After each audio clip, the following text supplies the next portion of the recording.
नमस्कार, मी मनोज भुयर. नवराष्ट्र डिजिटलमध्ये आपल्या सर्वांचं स्वागत आहे. राज ठाकरे आणि उद्धव ठाकरे यांची युती होणारच आहे, पण त्यांच्या उमेदवारांची यादी मात्र शेवटच्या क्षणी जाहीर करून भाजपला शह देण्याचा प्रयत्न हा राज ठाकरे आणि उद्धव ठाकरे यांच्याकडून होईल, अशी माहिती सूत्रांनी दिली. त्यांच्या उमेदवारांची यादी गुलदस्त्यात यासाठी ठेवण्यात येणार आहे जेणेकरून भाजप आपल्या गळाला त्यांचे नाराज नेते आणि किंवा माजी नगरसेवक लावण्याच्या फंदात पडणार नाही. अर्थात भाजपला सुद्धा ही भीती असू शकते, कारण भाजप शिंदे यांचे नाराज माजी नगरसेवक इच्छुक उमेदवार सुद्धा उद्धव ठाकरे आणि राज ठाकरे यांच्या पक्षाकडे जाऊ शकतात. खरं तर ही भीती ही धास्ती दोन्ही बाजून आहे, पण तरी सुद्धा भाजपला महापौर आपलाच महापालिकेवर बसवायचं आहे आणि शिंदेची ही तशीच इच्छा आहे. पण दोघांची युती झाली आहे. राष्ट्रवादी काँग्रेस पक्षाचा तसा काही कुठे तसं कुठे काही नामोनिशान या महायुतीमध्ये अजिबात दिसत नाहीये. दुसरीकडे काँग्रेसची स्थिती सुद्धा दयनीय आहे. म्हणून राज ठाकरे आणि उद्धव ठाकरे यांची युती आणि दुसरीकडे भाजप आणि शिंदेची शिवसेना असा मुकाबला होईल असं दिसतं. राज ठाकरे आणि उद्धव ठाकरे यांच्या युतीमुळे मराठी टक्का किती प्रभावित होईल हे पाहणं तितकंच महत्वाचं आहे, कारण 227 वार्डापैकी 138 असे वार्ड आहेत जिथे मराठी मतांचा प्रभाव आहे, मराठी मतांचा टक्का जास्त आहे. या संदर्भात विश्लेषण करण्यासाठी ज्येष्ठ राजकीय अभ्यासक विश्लेषक राजेंद्र साठे आमच्यासोबत जोडले गेलेले आहेत आणि याशिवाय मुक्तपीठचे संपादक आणि ज्येष्ठ पत्रकार तुळशीदास भोईटे सुद्धा जोडले गेलेले आहेत. दोन्ही मान्यवरांचं मी स्वागत करतो. आधी जातो राजेंद्र साठे यांच्याकडे. सर, काय होऊ शकतं? युती होणारच आहे, कारण दुसरा काही पर्याय आता राज ठाकरे आणि उद्धव ठाकरे यांच्याकडे नाही. पण पुढचा डाव मात्र त्यांनी टाकलाय भाजपला शह देण्यासाठी. अशी माहिती येते की शेवटच्या टप्प्यामध्ये शेवटच्या 23 डिसेंबरला अर्ज करण्याची तारीख आहे आणि त्या अगोदर फक्त एक दिवस आपल्या उमेदवारांची नावं ती जाहीर करते. साठे सर, मला असं वाटतं की ठाकरे सेना, उद्धव सेना आणि महाराष्ट्र नवनिर्माण सेना यांची युती खरं तर याच्या अगोदरच जाहीर व्हायला पाहिजे होती.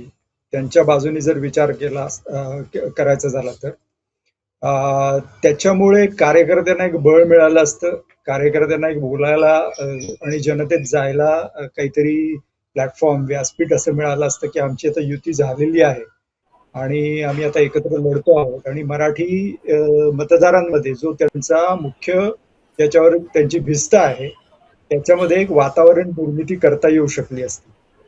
आता महापालिकेच्या निवडणुका जाहीर झालेल्या आहेत आणि जेमतेम महिनाभर सुद्धा राहिलेला नाही. अशा परिस्थितीमध्ये त्यांना खूप वेगाने हालचाली कराव्या लागणार आहेत. आता उरलेले जे डावपेच आता तुम्ही ज्याच्याविषयी सांगितलं की शेवटच्या घटकेपर्यंत उमेदवारांची यादी ठेवणं वगैरे, मला असं स्पष्टपणे वाटतं की अशा गोष्टींचा खूप मर्यादित उपयोग होईल. याचं कारण भारतीय जनता पक्ष आणि शिंदे सेना यांना जे काही उमेदवार किंवा कार्यकर्ते किंवा नेते ठाकरे सेनेतून फोडायचे होते ते त्यांनी ऑलरेडी फोडलेले आहेत आणि किंवा याच्या पुढे जे कोणी गळाला लावायचे त्याच्याबाबत त्यांची जी काही हिशोब आहेत ते नक्की झालेले आहेत.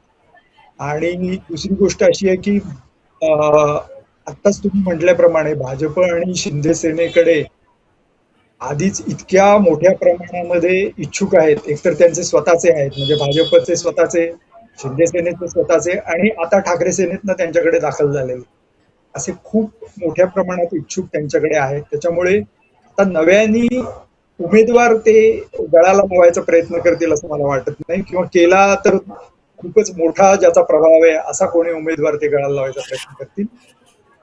पण सर्वसाधारणपणे जर बघायचं झालं तर मला असं वाटतं की गेल्या लोकसभा आणि विधानसभेला जे काही घडलं ते लक्षात घ्यायला पाहिजे ठाकरे सेना आणि महासेने. लोकसभेला जी निवडणूक होती ती जनतेने जवळपास हातात घेतलेली होती. याच्या उलट विधानसभेला ठाकरे सेना आणि सगळीच महाविकास आघाडी एका गाफील राहिली किंवा अति आत्मविश्वास त्यांच्यामध्ये निर्माण झाला आणि बाकीची काही कारणं होती. त्यामुळे त्यांच्या मनासारखी झाली नाही किंवा ते त्याच्यामध्ये भुईसपाट झाले. महापालिका निवडणूक जर का ठाकरे सेनेला आणि मनसेला त्याच्यामध्ये काही प्रभाव पाडायचा असेल किंवा ती जिंकायची असेल तर ती निवडणूक जनतेने हातात घ्यावी लागेल. कारण ठाकरे सेना आणि मनसे यांची ताकद ही खूप कमी झालेली आहे गेल्या काही काळामध्ये. जनतेने निवडणूक हातात घेण्यासाठी जनतेला असं वाटलं पाहिजे की अमुक एक मुद्दा आहे आणि त्याच्यासाठी या लोकांना यांचं काही किती उणिवा असल्या तरी आपण यांना निवडून दिलं पाहिजे. दुर्दैवाने असं झालेलं आहे की गेल्या लोकसभेनंतर भरपूर संधी असून सुद्धा हे स्पष्टपणे नोंदवायला पाहिजे की ठाकरे सेना आणि मनसे यांनी अशा पद्धतीचं वातावरण जनतेत निर्माण करण्याच्या अनेक संधी घालवलेल्या आहेत किंवा त्याचं वातावरण निर्माण करता आलेलं नाही. अगदी हिंदी सक्तीचा विषय घ्या, ते जे एक मोमेंटम होतं आणि तिथनंच खरं तर ते एकत्र आले येऊन पुढे, पण ते करू शकलेले नाहीत दुर्दैवाने. आणि आता अचानक महापालिका निवडणुका जणू काही अचानक आदळलेल्या आहेत आणि त्यांना धावाधाव करावी लागते. अजून त्यांची युतीही जाहीर झालेली नाही. अशा परिस्थितीत त्यांनी कुठल्याही पद्धतीने केलं म्हणजे शेवटच्या घडीपर्यंत उमेदवार लपवून ठेवले काय किंवा ती यादी आज उद्या जाहीर केली काय, त्याच्यातनं जे काही व्हायचं ते होणार आहे. मला असं वाटतं की जो काही काळ उरलेला राहिलेला आहे त्याच्यामध्ये ही निवडणूक जनतेला आपली वाटावी आणि तिने ठाकरे सेनेला आणि मनसेला कुठल्याही परिस्थितीत मत द्यावं असं एक वातावरण जर निर्माण करता आलं तरच ते त्यांच्या फायद्याचं होईल. बाकी हे जे काय ते 19-20 राहील म्हणजे नवीन उमेदवारांना आज आता अशी आहे की नवीन उमेदवारांना 70% तरुण उमेदवारांना संधी द्यायची ते ठाकरेंनी ठरवलेलं आहे. तर या काही ज्या काही डावपेचात्मक गोष्टी असतील तर ते करतीलच, त्याच्याबद्दल हे नाही. पण मुख्य मला असं वाटतं प्रश्न हा राहील आणि तो ते कसा करू शकतात. राज ठाकरे यांच्याकडे नक्कीच ती ताकद आहे, त्यात शंका नाही. पण ती ती किती वापरतात, किती जोरकसपणे वापरतात आणि किती दिसून येतो हे सगळ्यात महत्वाचं ठरणार आहे. मनोज. अगदी मी तुळशीदास भोईटे यांच्याकडे जातो, पण त्या अगोदर तुम्ही ज्याचा उल्लेख केला होता की आता कुणाकडे किती नगरसेवक आहे आणि कोण कुणाला या सगळ्या पुढापुढीमध्ये धोबी पछाड कुठल्या पक्षाने केली आहे. 2017च्या महानगरपालिकेच्या निवडणुकीमध्ये शिवसेनेकडे एकत्रित 84 नगरसेवक होते, भाजपाकडे 82. विलक्षण ताकद त्यांनी आपली महापालिकेमध्ये वाढवली होती आणि त्यामुळे दोन्ही पक्षांमध्ये कुरबुरी पण त्याच वेळेला सुरू झाली. काँग्रेसकडे 31 नगरसेवक होते, एनसीपी कडे राष्ट्रवादी काँग्रेस पक्षाकडे 9, मनसेकडे 7. नंतरच्या काळामध्ये ते शिवसेनेमध्ये ते सर्वच 7ही नगरसेवक गेले आणि आता दोन्ही भाऊ एकत्र येत आहेत या 2026च्या निवडणुकीमध्ये. आणि समाजवादी पक्ष आणि एमआयएम आणि इतर यांच्याकडे 14 नगरसेवक होते. आत्ताच्या घडीला जी काही परिस्थिती बदललेली आहे त्यानुसार उद्धव ठाकरे यांच्याकडे 51 नगरसेवक आहेत आणि 46 नगरसेवक उद्धव ठाकरे यांचे म्हणजे माजी नगरसेवक ते शिंदे गटात गेले. आता आपण आणखी काही आकडेवारी आपल्याकडे आहे, म्हणजे काँग्रेसचे 6, राष्ट्रवादीचे 5, एमआयएम आणि समाजवादी प्रत्येकी 2 आणि मनसेचा 1 असे 16 माजी नगरसेवकही शिंदे सेनेत गेलेले आहेत. म्हणजे 7 पैकी फक्त 6 उद्धव ठाकरे यांच्याकडे गेले होते मनसे. माझी चूक झाली, मी 7 म्हणालो. आणि त्यामुळे मुंबईत आज शिंदे सेनेकडे 62 माजी नगरसेवक आहेत आजच्या घडीला. ही एक मोठी ताकद त्यांची आहे. याशिवाय शेवटचा जो प्रतीक्षानगर सायनकुळीवाड मधले जे नगरसेवक होते माझे रामदास कांबळे आणि तिथे महिला आरक्षण पडलेलं आहे, ते शेवटचे असे एक नगरसेवक होते जे मुंबईमध्ये शिंदे गटामध्ये गेले. पण आता त्यांच्या पत्नीला उमेदवारी मिळण्याची शक्यता आहे, तिथे भाजप सोबत त्यांची टसल होईल. भाजपचे 82 नगरसेवक होते, काँग्रेसचे 4, उद्धव सेनेचे 1 आणि अपक्ष असे 6 नगरसेवक त्यांच्याकडे गेले. त्यामुळे भाजपकडे सध्या 88 माजी नगरसेवक आहेत. 2017 मध्ये निवडून आलेल्या 84 पैकी 37 आणि मनसेचे 6, अपक्ष 4 असे 47 माजी नगरसेवक उद्धव सेनेसोबत आहेत. म्हणजे आताच्या घडी असो, मला तुळशीदास यांच्याकडनं त्यांचं विश्लेषण ऐकून घ्यायचं आहे की खरंच उद्धव ठाकरे आणि राज ठाकरे एकत्रित आल्यानं या 227 वार्डापैकी 138 वार्डामध्ये जिथे मराठी मतांचा प्रभाव आहे, टक्का आहे, त्यावर खरंच विलक्षण असा काही प्रभाव पडेल. एक नक्की एक मनोज, तुम्ही लक्षात घेतलं पाहिजे की या निवडणुकीत तसा मुद्दा नव्हता आणि आपण कितीही बोललो की विकासाचा अजेंडा, आपण कितीही बोललो इतर काही प्रश्न, तरी सुद्धा प्रत्येक निवडणूक, मग ती लोकसभेची असो, विधानसभेची असो किंवा स्थानिक स्वराज्य संस्थांची असो, अगदी या महानगरांमधल्या मनपा निवडणुका असतील, इमोशनल मुद्देच जास्त प्रभावी ठरतात. त्यामुळेच भारतीय जनता पार्टी या निवडणुकीत सुद्धा पुन्हा एकदा विधानसभेनंतर वोट जिहादचा मुद्दा राबवू पाहते आहे. ज्या पद्धतीने पक्षाचे मुंबईचे अध्यक्ष अमित साटम आक्रमकतेने वर्सोवा पॅटर्न करत ते वोट जिहाद खान नगरसेवक होतील, प्रत्येक गल्लोगल्ली तुम्हाला मोहम्मद अली रोड दिसेल म्हणतात, वॉर्डात खान नगरसेवक म्हणतात, मुंबईचा महापौर खान होईल म्हणतात. त्याचप्रमाणे या निवडणुकीतला सर्वात प्रभावी आणि आतापर्यंत अनेकदा यशस्वी ठरलेला मुद्दा आहे तो म्हणजे मुंबई आणि मराठीचा. आताच राजेंद्र साठे सर म्हणाले त्या पद्धतीनं की हिंदी सक्तीमुळे एक प्रकारे बाय इन्व्हिटेशन निमंत्रण देऊन ओढवून घेतलेलं शिंदेच्या शिवसेनेनं किंवा महायुतीनं ते संकट होतं. कारण दादा भुसे यांच्याच खात्यातून ते आदेश निघालेले भारतीय जनता पार्टीचा अजेंडा असला तरी सुद्धा. त्यामुळे तयार एक मुद्दा आला, त्यातून एक भाषिक युती समोर आली ठाकरे बंधूंची. त्यानंतर एकमेकाच्या घरी जाणं वगैरे वगैरे भावनिक युती दिसली. परंतु अद्याप राजकीय युती थेट अधिकृत जाहीर न होणं. संजय राऊत त्यांच्या नेहमीच्या शैलीत काल बोलून गेलेत की नाही युती झाली आहे, मात्र शेवटी जागा वाटप आणि इतर सर्व गोष्टींचा जोपर्यंत अधिकृत घोषणा होत नाही तोपर्यंत कार्यकर्त्यांमध्ये स्पष्ट मेसेज गेलेला नाही, हे आपण लक्षात ठेवलं पाहिजे. आता हे माजी नगरसेवकांचं बळ आहे ना, याकडे दोन दृष्टीनं पाहिलं पाहिजे. एक तर नक्की घडलं की नाही की उद्धव ठाकरेंचं संघटनात्मक कौशल्य जे बाळासाहेबांपासून अनेकांनी, म्हणजे बाळासाहेब तर त्यावेळी बोलायचे की मी संघटना फक्त स्थापन केलेली, उद्धवनं ती राजकीय पक्षात बदलली, इतकं त्यांचं कौतुक करायचे बाळासाहेब. उद्धव ठाकरेंचे ते कौशल्य वादातीत आहे. त्यांच्या शाखा स्तरावरचं नेटवर्क आजही मुंबईत मजबूत आहे. आदित्य ठाकरे शाखांमध्ये फिरत होते, हे एकीकडे.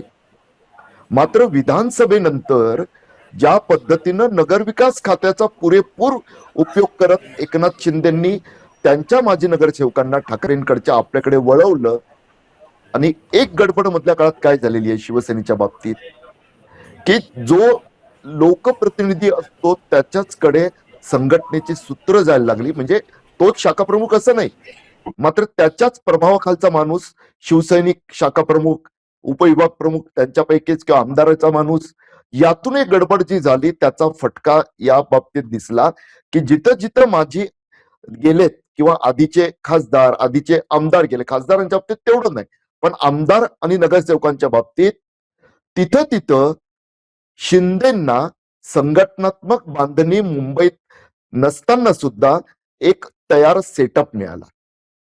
त्यात पुन्हा जितेंद्र जानावळे, राजू पेडणेकर, राजूल पटेल यांच्यासारखे तयार कार्यकर्ते गेलेले कडवट होते ठाकरेंकडे, त्याचंही कुठे ना कुठे एक फटका ठाकरेंना आणि त्याचवेळी त्याचा फायदा शिंदेंना होताना दिसला. अर्थात आता त्याच वेळी याचा दुसरा एक पॉझिटिव्ह फायदा काय होऊ शकतो की ठाकरेंकडून निवडून गेलेल्या नगरसेवकांमध्ये अनेक नगरसेवक असे होते की जे 3 टर्म 4 टर्म असे सुद्धा निवडून गेले होते. इथे जर तुम्ही थोडासा त्यांच्या याने विचार कराल तर अँटी इन्कम्बन्सी जी असते की तेच चेहरा पाहतोय. दरवेळी खड्ड्यात गाडी गेली की माझ्या तोंडी कचकन शिवी येईल, ती ज्याच्यासाठी असतं तो चेहरा आता ठाकरेंकडून नसेल. आणि आज जे ऐकायला मिळालं की नव्या चेहऱ्यांना जास्तीत जास्त संधी, म्हणजे तशी ती आपोआपच 50% त्यांचे चेहरे नवे असणार होते. आणि जिथे हरलेले तिकडे आणखी ते पकडले तर त्यांचे जवळजवळ 70% हे नवे उमेदवार असतील. प्रस्थापित नगरसेवकांना तिकीट नाकारण्याची हिंमत यावेळी ठाकरे करतील त्यांच्या मर्जीशिवाय असं मला वाटत नाही. यात राज ठाकरेंकडे तर एकमेव होते ते पण शिंदेकडे गेले कलिन्याचे, त्यामुळे त्यांच्याकडे तर सर्वच नवे चेहरे असतील. याचा एक वेगळा फायदा ठाकरेंच्या युतीला नक्कीच होईल. परंतु एक मुद्दा आपण लक्षात घेतला पाहिजे, तो आहे की बदललेल्या रणनीतीचा. ही कोणत्या काळातली रणनीती आहे? बाबा आदमच्या काळातली की नाही आम्ही आमचे पत्ते कसे आता उघड करत नाही आहोत, आम्ही आमचे नगरसेवक आमचे उमेदवार नंतर जाहीर करू. अहो तसं नाही चालत ना. म्हणजे फोडण्याच्या बाबतीत अगदी फॉर्म मागे घेण्याच्या दिवसापर्यंत यावेळी फोडाफोडी होणार आहे. आता सुद्धा संजना घाडींची मी पोस्ट वाचत होतो उत्तर मुंबईतल्या, की कसं ठाकरेंकडचे काही पदाधिकारी त्यांनी आपल्याकडे वळवले, याचं त्यांनी पोस्ट केलंय. परंतु हे जरी एकीकडे चालणार असलं तरी सुद्धा दुसरीकडे तुम्ही जेव्हा नवे चेहरे घेऊन जाता तेव्हा त्यांना तयारीसाठी सुद्धा वेळ द्यावा लागेल. आता काही लोक सांगतात की नाही, त्यांना कळवलेलं असणार. जेव्हा तुम्ही त्या इच्छुक उमेदवारांना कळवतात तेव्हा ते उघड होतं, पब्लिक होतं. ती लोक काय फक्त आपल्या मनातल्या मनात ठेवतात की मी इकडचा उमेदवार, असं होत नसतं. त्यापेक्षा आजपासून फक्त 27-28 दिवसांनी ज्याचं मतदान आहे त्या निवडणुकीसाठी जर तुम्ही त्या उमेदवारचे चेहरे लोकांपर्यंत जाऊ देण्यासाठी योग्य कालावधी नसताना तसा प्रयत्न केला नाही तर त्याचा एक वेगळा फटका बसू शकतोय. बरोबर, त्याच्यावर विचार ठाकरेंकडून होतोय का, हा प्रश्न आहे. मनोज, बरोबर. दुसरी एक बातमी आली होती की 70%, ज्याचा उल्लेख तुळशीदास यांनी केलेला आहे साठे सर, की 70% युवा उमेदवारांना, जे युवा सेनेचे कार्यकर्ते आहेत त्यांना नगरसेवक पदाची उमेदवारी दिली जाईल अशी एक बातमी आलेली आहे. कुठलंही काही फार त्याला कन्फर्मेशन नाही, पण या बातमीचा आधार आपण चर्चेसाठी घेऊ शकतो. तर याच्या मागे त्यांचं काय गणित असू शकते, रणनीती, आणि तसा आग्रह उद्धव ठाकरे गटातल्या ज्येष्ठ नेत्यांनीही केला की युवकांना स्थान द्यावं. असा प्रयत्न भाजपनं यापूर्वी केला होता आणि त्याचा त्यांना फायदा झाला. नवीन एक चेहरे आपल्याला दिसले, तुलनेनं काँग्रेसमध्ये तसे चेहरे आपल्याला पाहायला मिळाले नाही किंवा इतर पक्षामध्ये त्याची वानवा होती. जुनीच माणसं वारंवार दिसत राहिली आणि त्याला काउंटर करण्याचा प्रयत्न भाजपनं देशभरात केला. थोडं जातीय समीकरणही या निमित्तानं आपण थोडंसं लक्षात घेतलं पाहिजे की आजच्या घडीला परप्रांतीयांचा मुद्दा राज ठाकरेंकडनं आला, मग तो जैन समुदायाकडनं कबूतरखान्याचा, दादरचा तो एक मुद्दा आला.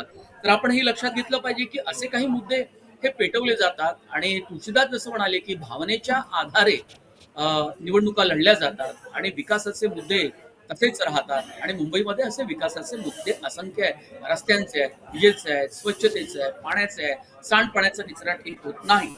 तर 24% उत्तर भारतीय, उत्तर प्रदेश मधनं आलेले 24% आपला मुंबईमध्ये आहे.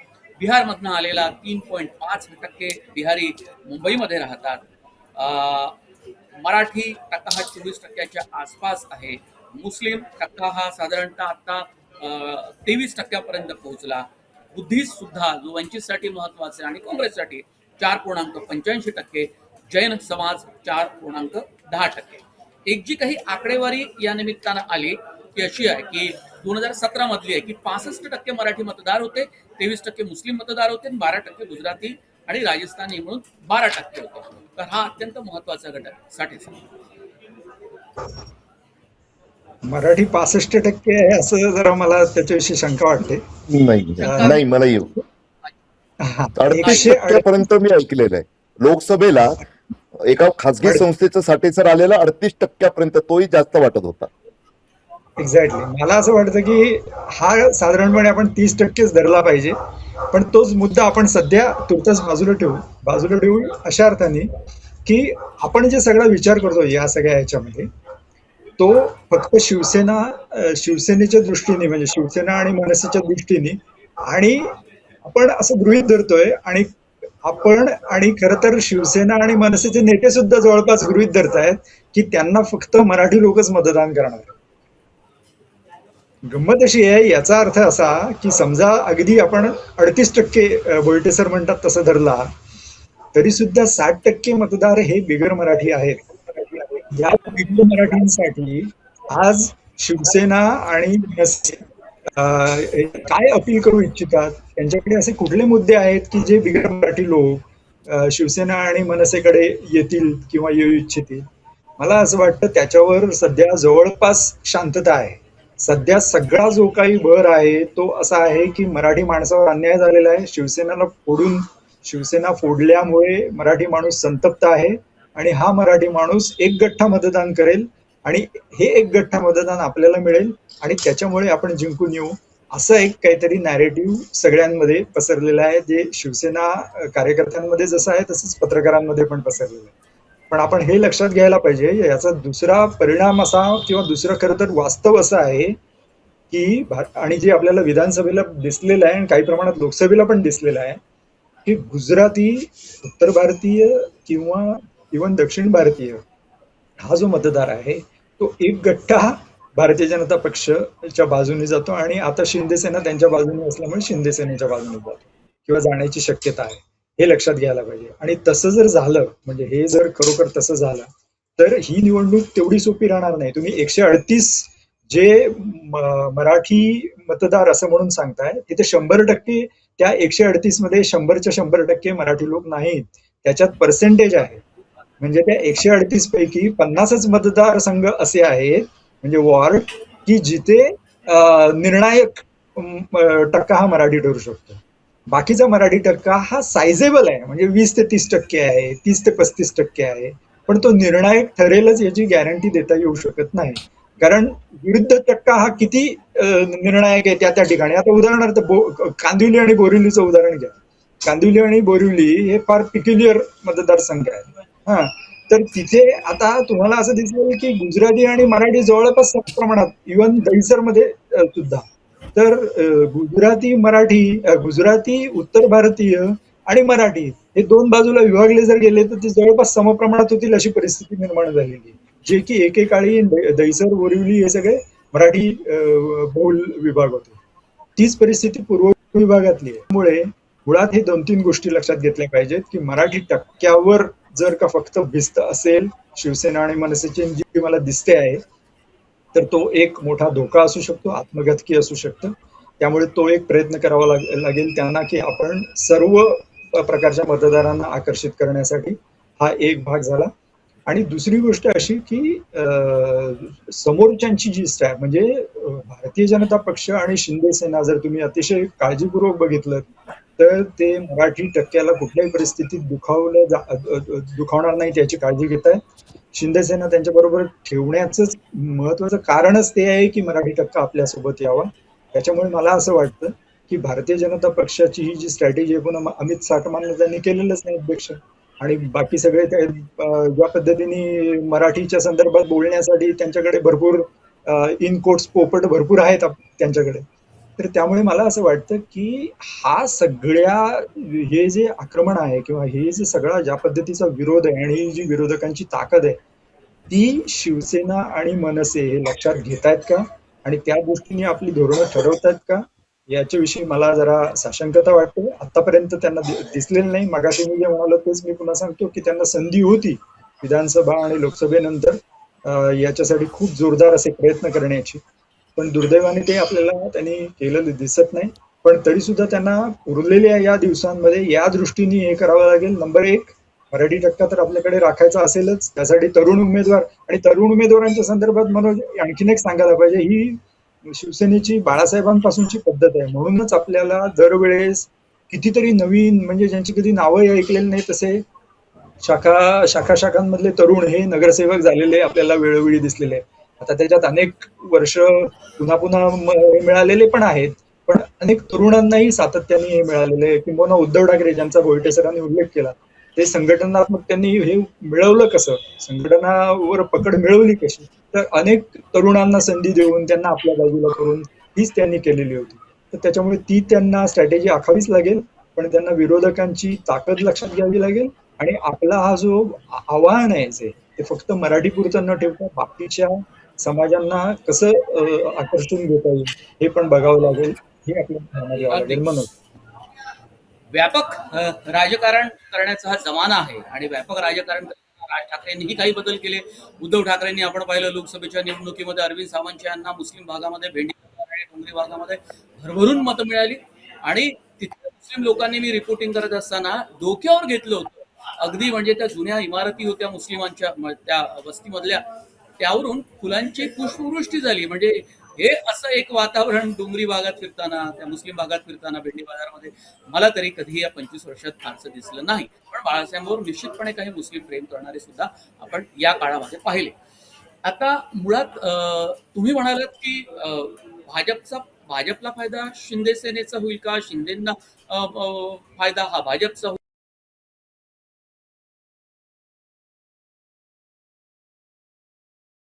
होईल का? शिंदे सेनेचा फारसा फायदा होणार नसला तरी जे काही संभाव्य ते टाळण्याचा प्रयत्न भाजपकडून होईल तुळशीदास, असं आपल्याला वाटतं का?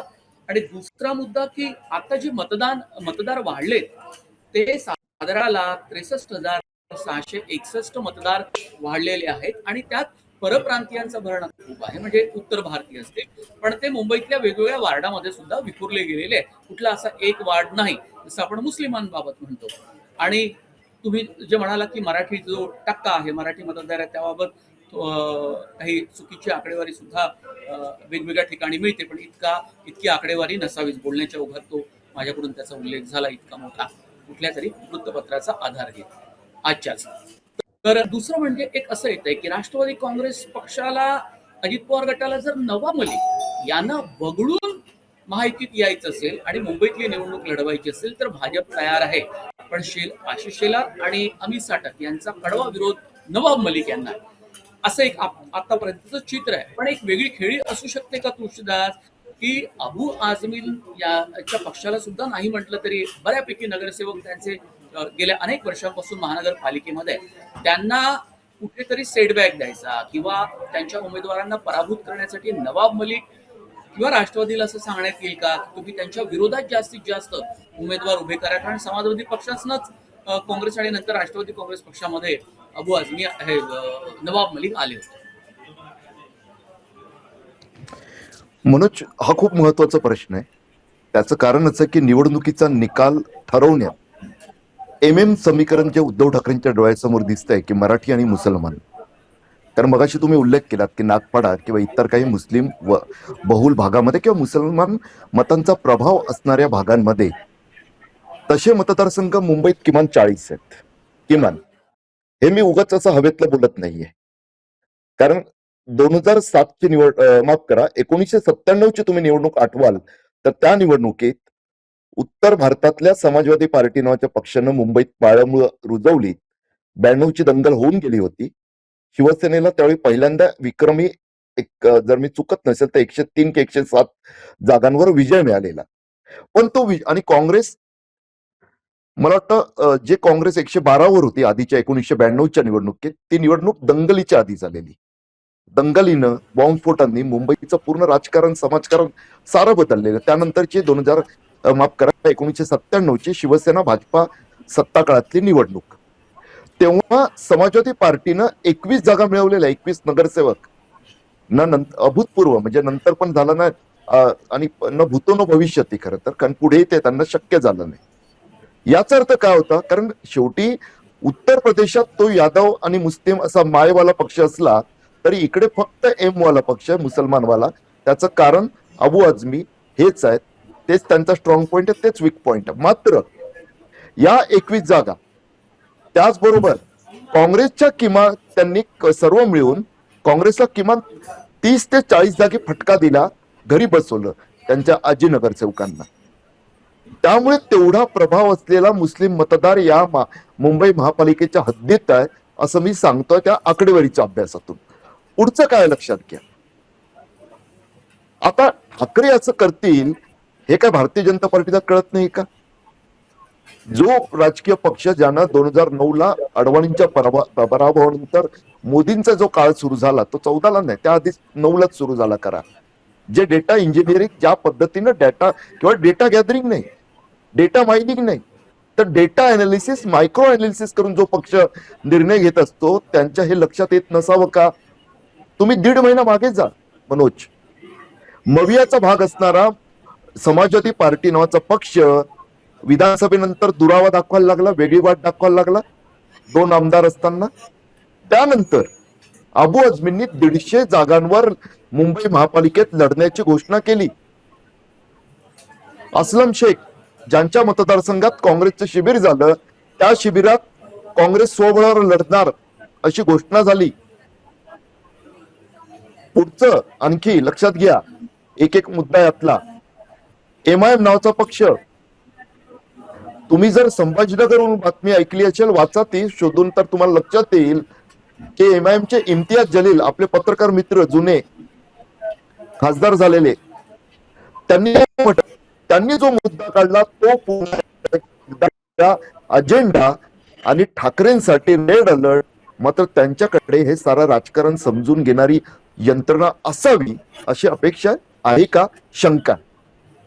इम्तियाज जलील तिकडे जाहीररित्या मुस्लिम समुदायासमोर बोललेत. फक्त 10 सेकंद घेतो, माफ करा, थोडं लांबलं. ते म्हणाले कि अभी मुस्लिम कौम में ठाकरे के साथ, म्हणजे अभी ठाकरे भी सेक्युलर हो गए हैं, शिवसेना भी सेक्युलर हो गई है. लेकिन मैं बताना चाहता हूं कि बाबरी, थोड़ा सा संदर्भ त्यांचा चुकला पत्रकार असूनही, कि विधानसभा में उद्धव ठाकरे ने कहा जब बाबरी गिरी तभी, कि बाबरी गिराने वाले शिवसैनिकों पर मुझे नाज है. अब सोचो, जो हमारे अवाम के लोग ठाकरे के साथ जाते हैं वो फिर बाबरी गिराने के पाप में भी शामिल है. असं त्यांचं, पाप शब्द नव्हता, वेगळा होता, पण होता गुन्हा में शामिल आहे असं असेल कदाचित. हे हा एक प्रकारचं वेगळं नरेटिव्ह सेट करण्याचा जो प्रयत्न, ज्याला अर्थातच सत्याचा आधार आहे, फक्त उद्धव ठाकरेंच्या आगी आणि विधानसभेच्या आगी मातोश्री आणि बाळासाहेब ठाकरे केलं तर ते सत्य होतं.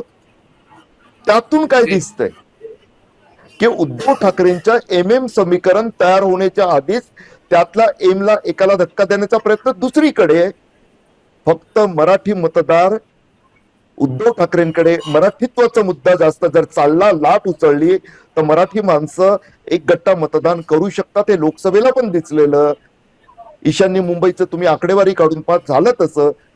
तर आता अनेक ठिकाणी तुम्हाला मराठी सांस्कृतिक कार्यक्रम, विशिष्ट समाजांचे, मराठी समाजातल्या घटकांचे कार्यक्रम यांना ऊत आलेला दिसला गेल्या 3 महिन्यात. याच्याशी जर तुम्ही विधानसभेला जोडलं, लोकसभेनंतर छोट्या छोट्या जाती समूहांना ज्या पद्धतीनं देवेंद्र फडणवीसांसोबत त्या जातीतल्या प्रमुखांना बोलवून जेवणाचं, भोजनाचं आणि चर्चेचं घाट भाजपानं घातलेला, ती भन्नाट रणनीती होती.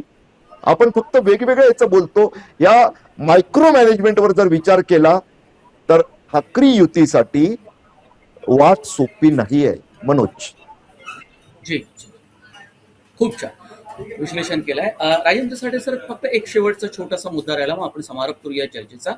की जसं मी उल्लेख केला की अरविंद सावंतांना भरभरून मुस्लिमांची मतं मिळाली आणि इतरही ठिकाणी, मुंबईत मिळाली, बाकी ठिकाणी.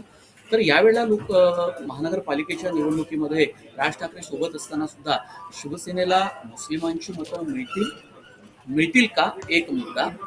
आणि दुसरा मुद्दा, काँग्रेसकडे जाणारा हा सगळा मतदार तो त्यांच्याकडे राहील का, किंवा तो अबू आझमीकडे जाईल का, नवाब मलिक यांच्याकडे जाईल का.